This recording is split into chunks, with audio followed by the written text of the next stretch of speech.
Hey everyone. First off, you see my buddy over there? See Charlie? Hey bud, want to say hi? No? Alright, let's move on. So, I decided that maybe a new idea, a new trend of top 10s I can go over is with movie genres. Because why not? Screw it. I'll do whatever.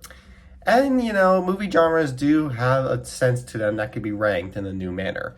So to start, let's talk about comedies. I've mentioned before how comedies are basically the top standard of what movies I like to watch. I always enjoy a good comedy here and there.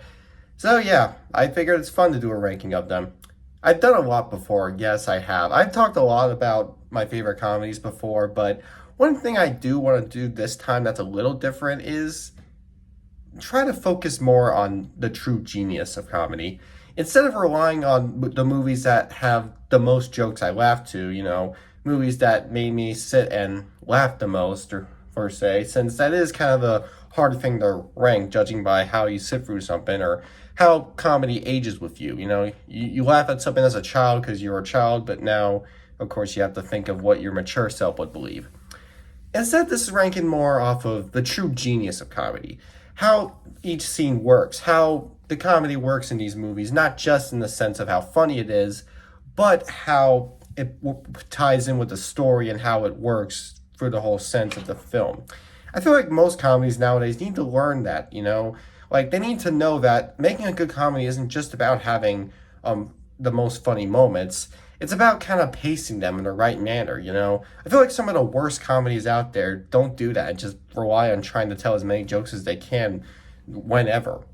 So for this list, I'm focusing on my favorite comedies based off of the having good jokes as well as a good cohesive story where the jokes can tie into them. So I'm gonna do that. You're still gonna see all the great comedies on this list. I am still gonna go by how funny they are, but this list will feature a bunch of comedies that still have a creative premise involved with them. So these are the funniest movies I've seen that are also pretty amazing films in general. If you get that, let's get started. So, starting off is The Muppet Movie, a very interesting film to say the least. This comedy relies on Muppets, a series of puppets with such a comedic effect on each other that, honestly, it's hard to dislike. I grew up with the Muppets a lot as a child. I remember when they were popular, and I definitely had a lot of fun with them. I checked out as many of their movies and their TV shows, and yeah, this is the first one of them, and believe me, it holds up pretty nicely. It's a fun little story involving, a bunch of different diverse creatures or whatever who collide, who join forces, team up with each other to go to Hollywood. It's an interesting premise, but at the same time, it's pretty fun. And yeah, in terms of comedy, this movie does have a lot of it. Coming from how weird the characters are, the silly antics they go through, and there's also, of course, a lot of fourth wall breaking in it, too. If you're familiar with The Muppet Show, then this movie will pretty much have that similar vibe to it, as its comedy works pretty nicely with its blend. It was pretty funny as a child. Nowadays, I laugh to it still greatly, and to this day, I still think the comedy involving these Muppets and the overall idea itself is pretty great to see. I think this is one of those cases where it's a unique little gimmick that's always fun to enjoy, and I feel like puppets just have a great impact. I think this serves as one of the best examples of how puppets work in the film industry.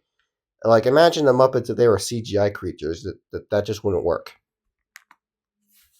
All right, now for a more traditional comedy, a mature one, Young Frankenstein. Good old Mel Brooks. He's a comic genius, we all can agree on. His comedy definitely relies on all sorts of fun ideas. He, of course, has done a lot of popular spoofs like Young Frankenstein, or, of course, other films like Blazing Saddles, Silent Movie, or Spaceballs. Okay, my opinion on that's probably going to be upsetting for y'all, but let's not talk about that. Young Frankenstein is the topic. This comedy is so much fun. Now, it's supposed to be an obvious spoof on the classic monster movies. We all know those classic monster films from the 30s and 40s, like Wolfman or The Mummy, or, of course, Frankenstein. This is basically a different kind of story while also tying in as many ideas from those classic monster stories in it. And it does so pretty nicely. In terms of comedy, yes, there's a lot of it. It's hilarious. I mean, these characters are incredibly wacky. The story's incredibly wacky. The setup is done very nicely. It's so much fun to get through. I do like how it does still work in a cohesive story manner, because despite it being a spoof and despite most of the story elements being familiar from the original source, at the same time, it still does tell a fun new original film where it's about, bringing a man to life. And yeah, it's similar, but at the same time, they blend in a lot of this stuff to make a fun, new, cohesive story. And one that's definitely tons of fun. It's comedic, silly, and, Mel Brooks just really shines with these kind of films. Of course, Superbad's a good topic. Everyone these days knows about this film. Many people my age would call it one of the funniest movies ever as well.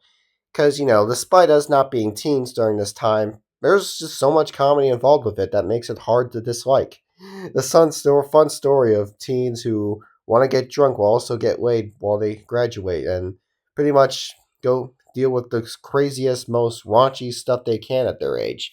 This movie is pretty much a good love letter to how teens are during their graduate years. So any graduate teenager will fall in love with this movie, and yes, I sort of did too. It's pretty amazing, Jonah Hill and Michael Cera, they're tons of fun, and all the other cast members in this movie are great too. Like, of course, we have Christopher Mintz-Plasse in his most iconic role. There's Seth and Bill Hader as cops. That's always fun. And Emma Stone's first role, which was a pretty enjoyable one too. Every actor in this movie gets a laugh. It's just full of great, silly nonsense. It's a very nice story for us high school folk to enjoy, and yeah, any person during the teenage will get a huge laugh out of it. It's one of those comedies guaranteed to make you laugh. It's like a definitive film of the 2000s for comedy lovers. Even if it has a time manner, it's still something that will be timeless in terms of humor for all of us. And this is, of course, known as one of my favorite movies of all time, Ghostbusters. I talked a lot about how Ghostbusters works as a film on its own. Talking about it as a comedy is not something I've done usually, as I wanted to try and give this movie as much serious credit as I should, since, it is a serious movie, and I love it for I don't want to treat it like it's one of those films that I only like for its comedy, because there's lots to love about it. But in terms of comedy, yes, it still is an amazing comedy, okay? Because yes, there's lots of humor in it. Of course, with Bill Murray, Dan Aykroyd, Harold Ramis, and all the others, you're guaranteed to get some fun out of it. These three, and all the other people involved, are all tons of fun. Their comedy and the timing is great, and the way they tie in with the crazy story of ghosts invading a city and all this terror and chaos with their silly antics and kind of laughs involved with themselves, I think combining all of that makes this comedy so worthwhile. If this was ranked off of how I enjoy these movies in general, this would be number one. But in terms of the ways I laugh, this may not be a movie I laugh to the most, but it's definitely one I find to be the most well put together. And it's got a really great story going for it. So even if the comedy isn't top tier compared to what else is on this list, it still is a great pacing. And yes, I think the comedy is worth watching because, yeah, Bill Murray is great and all these other actors are fun. They're a bunch of SNL stars that are put into this big adventure. That's something that's fun to see. Fun to see these guys go for something serious while still being their silly selves. Those are the kind of comedies I just think are the most fun. Alright, so this is Naked Gun. This is another spoof, obviously. Good old police spoof. This fella from the TV show Police Squad is a fun TV show that turned into a pretty great movie involving Leslie Nielsen, who I've gushed about before. You all know how much I love him, right? And this fun story of him being a stupid yet still successful police detective who has to solve a case of um the assassination of a queen or all that good stuff. It's a lot of antics going on that you pretty much lose focus on what the main story is meant to go for and just focus on how its comedy is handled. And yeah, I know it kind of sounds like it's going against what I made this list for, but in general, the story does work in its own way. It is a fun new story. You get to see him, Frank, our main character, go through things like um, seeing a private investigation or stopping an assassination in a baseball game. That's probably one of the funniest climaxes in film history, if I'm being honest. It's just, it's tons of fun. Leslie Nielsen always provides a great laugh, and in terms of story, I will applaud it for being somewhat original. I mean, obviously it's a spoof, but you do see a bunch of new stuff with this kind of plot. But of course, you're just distracted by all the silly, wacky antics going on. That's all the focus, and it works just as well. Yeah, Naked Gun is timeless. It's a hilarious comedy. If you're a comedy fan, you definitely should enjoy this. If you don't, then I'm sorry, but it's I just think this movie's tons of fun. Now the sequels, I guess, aren't as great as this one. Definitely can't be, but I guess I give some credit. The second one was good, not as great, but not so. I didn't like the third one, if I'm being honest. And about this new one that's coming out, I'm mixed feelings. On the one hand, it does look somewhat funny. On the other hand, who expected it? I mean, this I could hope that maybe it would save the whole parody thing, something that we haven't seen in a while. I'm hoping maybe this film would maybe save the era for parody movies, maybe bring in a light for new ones, but who knows? Just have to see what happens when it comes out. Ah, yes, Anchorman. This is another timeless 2000s comedy. Will Ferrell is one of the best comedy actors of this decade, and to this day, he still can be enjoyable to many. His comedy is always fun, being the loudmouth, childlike person that always has that attitude in his films. I think Anchorman proves the best use of it. In this movie, he's a newsman with a team, and they get upset when a woman is programmed to become a new broadcaster, so they have to um, respect their pride and just be themselves or whatever. And it goes in all funny ways where they deal with things like rival news team or I don't know, an awkward romance, all sorts of silly stuff. The way these four act is great. It's not just Will Ferrell that provides the comedy. There's comedy surrounding all of them. You have Paul Rudd playing a funny, seductive man who's all full of himself, and he pulls off the role pretty nicely. There's Steve Carell as the dumb guy who is just tons of fun to watch. There's David Kettner as this weird redneck folk that, really does play as part as serious as he can. And even Christina Applegate gets a great laugh here and there. All five of them are tons of fun to sit through, and the whole story goes in great ways. You see a bunch of other random celebrities show up, and they provide great laughs, crazy antics, because that's how films go, and a nice story. A fun little way to satirize the whole news era, show how much people like to love on these news broadcasters and how they like to treat them like they're such a big deal. That's what this movie lampoons, and it does it so amazingly. It's one of those movies that seems impossible to sit through without getting a great laugh, or even two. Yeah, one laugh isn't enough. Any person who watches this movie can get more than one laugh. If you only laugh at this movie once, if you only get one laugh in the entire movie, you're probably not watching it right. So who knows? It seems so much great to sit through. Okay, but the definitive comedy of the decade, no doubt, Team America World Police. When I watched this movie for the first time, I immediately fell in love with it. I mean, I am a huge fan of the comedy that Trey Parker and Matt Stone provide. Of course, we all know them for South Park, and that's a pretty amazing show. It's up there, one of the best cartoons of all time. And believe me, their comedy is amazing. They're comedy legends in the animation industry, being able to satirize as much as they can, make fun of as many as they can. They do that with so much respect for themselves, and they put so much effort in the stuff they make that they're legends. Okay, so this movie is works so well. It's not only is it freaking hilarious, but the puppetry they do with it is great too. This film runs on all puppets, and they're pretty hard to control. You gotta see. We all know this movie took forever to make and was a pretty big challenge, but they put all the effort they could into it, and it turned out something great. It's the puppets work really nicely. They move nicely, and even when there comes moments where they can't move as well, they embrace it. Some of the funny moments come from how silly the puppets are. They do that too, and their ability to make the silly puppet work for the story and the comedy is just as great. It's a fun story too. A bunch of big gunmen who work for America try to protect their country as they just go around destroying other countries and then offending a bunch of big celebrities who are mocked in this movie greatly. So much stuff is mocked, but it's all done so well.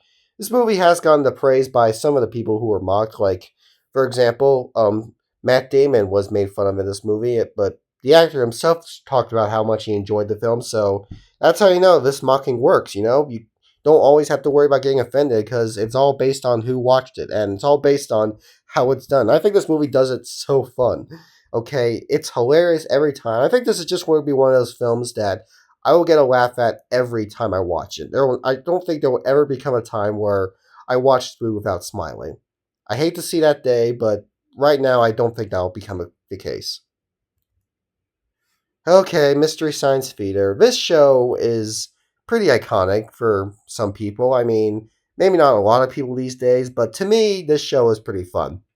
The idea was the series focuses on this guy who's from outer space and these weird robots he's with who have to spend each episode sitting through a pretty bad, low budget, forgotten movie as they do their silly commentary on it. So basically, each episode's the length of a movie, or more so the movie they're watching, as they have a bunch of silly commentary during each of them. And this movie, the movie, is basically just that, except in a cinematic format. So you might be wondering, why would this movie be so great if it's just an episode of the show? Well, this movie does take fun new risks. Instead of, while the show did its thing, it did also have commercial breaks, lots of time scamps, and the movie was cut to kind of fit in with the runtime that they could go with. The movie is as long as it can be. There's no commercial breaks. They make sure the whole movie is shown. They make sure they play as much as they can, and they can get through more comedy there. And yeah, that's pretty much what you get with this movie. A fun commentary on a silly, bad classic that no one remembers, and their commentary is just lots of fun. Their ability to have all this silly commentary throughout the entire adventure is just such a genius way to watch a movie. I feel like I kind of wish more movies would do this. We've seen Mystery Science Theater do this. They've got new episodes over the years, and there's even, of course, the Rip Track series that some people like me know about. But in terms of actual cinematic features, more like this should be the case, because this movie is just so much fun. It's hilarious and such a unique thing to see on the big screen. Now, Airplane is a pretty obvious choice for this list. I mean, you get it. It's one of the comedy staples. It was a pretty big revolution for comedy films. The story is just, this guy who is afraid of flying, but he has to be the one to save everyone from dying from a plane crash. He has to land the plane safely. Simple plot, fun plot. It's done even more fun with its silly, wacky antics that are all hilarious. It's one liners, it's random segments, it's visual gags, all of that's in this movie, and it's all done amazingly. It's done in a way that really makes this a great timestamp for the comedy industry. I really don't think I can say anything else. It's just that funny. If you're a comedy fan, you know about this movie, or at least you should, because it is hilarious. Okay, and it's really does take the staple for how it handles itself, because comedies like this only come once in a while, and when they do come, they're just so much fun to sit through. And again, I would love to see more of them these days. It's sad we can't, because some of the jokes in this movie will probably get a whole, oh, that's offensive thing going on nowadays. I don't want to see that. I hope that's not actually the case. I hope no one's actually watching this movie getting offended, but let's hope not, because they shouldn't. Because this is a comedy done right, you know? This is a comedy that's done in an amazing way that I really don't think people should get offended by it. If you are, shame on you. All right, so let's look at some honorable mentions before we get to number one. These are 5 comedies that I would have put on the list but didn't have room for. Toy Story. Of course, another movie that's one of my all-time favorites. It's great animation and a great story, but also pretty hilarious because the commentary, the little interactions these two have, it was always fun to watch. Clerks. Now, the whole satirizing and antics shown with working at a convenience store is done pretty nicely in this movie. We all got to give her credit for doing so, making working at a convenience store look so fun. And this movie does so in a pretty great way. Shrek 2 is very punny, I gotta say. This movie does a pretty great job at throwing as many puns, random hidden adult jokes, or all sorts of stuff thrown in there. The story is pretty amazing, and the comedy works pretty nicely. That this is definitely one of the best sequels I've seen, if I'm being honest. Who Framed Roger Rabbit? A pretty revolutionary movie showing off the combination of animation and live action mixed together. This movie does it amazingly. It's hard not to be impressed with how it handles itself. And in terms of comedy, yes, if you're into the Looney Tunes or Mickey Mouse classic stuff you saw in the 30s and 40s, this movie will have all that. It's pretty much a love letter to those classics. You'll see that kind of comedy happen here. Back to the Future, Part 2. While the first movie is better in general, in terms of comedy, I think the sequel strives the best. The sequel is much more funny. You get funny things like Doc Brown's silly quotes or Biff Tannen's role, or just seeing them play their old selves or young selves, or Michael J. Fox playing both his son and his daughter. That was out of nowhere, but hilarious. You'll see all that in this movie. This sequel is better than the first in terms of comedy, so that's just something to point out. Yes, number one is Monty Python and the Holy Grail. This comedy is a big staple. I've seen it so many times, and every time I've seen it, I've pretty much gotten a huge laugh for it. This movie really does have everything you can love for a film. Humor wise, of course. There's jokes with the characters' interactions. There's jokes with the visuals. There's all kinds of jokes. It's pretty much the same kind of gimmick with Airplane, but done in a much more well put together manner. Because this is just the best example of when you don't need to take a movie seriously. When you just need to sit down and get a fun enjoyment out of something. You're not there to try and take a movie seriously. You're there just to see how much you can enjoy a film. And that's what you get with this movie. You'll get a movie that you cannot take seriously, but in a way that makes it as in you don't have to.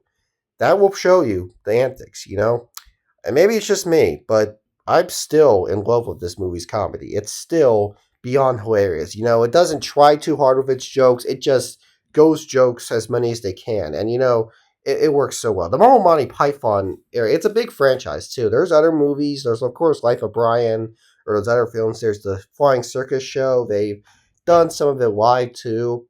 And I think they're just pretty great. They're just pretty great in general. This is the best example of the comedy, but the overall Monty Python crew is a pretty great crew to enjoy. I really don't know how much more I can say about this movie. It's hilarious. It knows when to not take itself seriously. It knows how to tell its story in a comedic manner while still keeping it simplistic and simple, and keeping it focused, having the right focus on things. It just strives in comedy the best. I know I'm trying to say too much, but man, I just I love this movie. Okay, if you're into comedy films, you gotta watch this movie immediately. Okay, if you're gonna tell me that it's not wasn't that funny, I can't say I believe you.